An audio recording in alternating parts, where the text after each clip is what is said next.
கன்னியாகுமரி மாவட்டம் புதுக்கடை அருகே கராத்தே பயிற்சிக்கு வந்த மாணவிகளை பாலியல் ரீதியாக துன்புறுத்தி பாலியல் வன்கொடுமையில் ஈடுபட்ட கராத்தே மாஸ்டர் போலீசாரால் கைது செய்யப்பட்டார். இன்றைய காலகட்டத்தில் பெண்கள், அதுவும் இளம் பெண்கள் வெளியே செல்லும் போது பல்வேறு பிரச்சனைகளை சந்திக்க வேண்டியுள்ளது. அசம்பாவிதங்களிலிருந்து தன்னை பாதுகாத்துக் கொள்ள தற்காப்பு கலைகளில் இளம் பெண்களும் அவர்களது பெற்றோர்களும் ஆர்வம் காட்டுகின்றனர். அந்த வகையில் புதுக்கடை அருகே உள்ள ஒரு கிராமத்தைச் சேர்ந்தவர் ஜெயின் மிலாடு.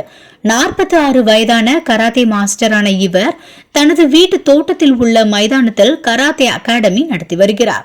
இதில் சுற்று வட்டார பகுதிகளை சேர்ந்த 50க்கும் மேற்பட்ட பள்ளி மாணவ மாணவிகள் கராத்தே தற்காப்பு கலை பயின்று வருகின்றனர்.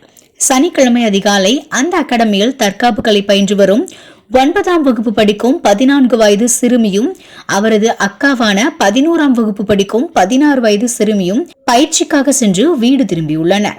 9ஆம் வகுப்பு மாணவியான சிறுமி சோர்வுடன் காணப்பட்டதால் சிறுமியிடம் தாய் விசாரித்த போது அதிகாலை பயிற்சிக்கு சென்ற தன்னை கராத்தே மாஸ்டர் ஜெயின் மிலாட் ஆண்கள் தொடுபோது எவ்வாறு பாதுகாப்பது என தற்காப்புகளை கற்றுத்தருவதாக சொல்லி அவரது பழைய பாழடைந்த வீட்டிற்குள் அழைத்து சென்று பாலியல் வன்கொடுமையில் ஈடுபட்டதாக தெரிவித்துள்ளார். இதனையடுத்து தாயார் பயிற்சிக்கு சிறுமியுடன் சென்ற தனது மூத்த மகளிடம் விசாரித்த போது கராத்தே மாஸ்டர் ஜெயின் மிலாட் ஏற்கனவே தன்னையும் பாலியல் வன்கொடுமை செய்ததாக கூறியுள்ளார். இதை கேட்டு அதிர்ந்து போன தாயார் சம்பவம் குறித்து குளச்சல் அனைத்து மகளிர் காவல் நிலையத்தில் புகார் அளித்தார்.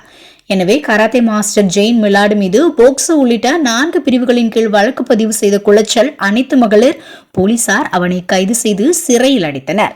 மேலும் இதுபோன்று சிறுமிகள் பாதிக்கப்பட்டு உள்ளனரா என்று விசாரணை நடைபெற்று வருகிறது. வேலையே பயிரை மேய்ந்த கதை போல தன்னை தற்காத்துக் கொள்ள தற்காப்பு கலை பயிற்சிக்கு வந்த சிறுமிக்கு ஏற்பட்ட கொடூர சம்பவம் மாவட்டம் முழுவதும் பெரும் பரபரப்பை ஏற்படுத்தியுள்ளது.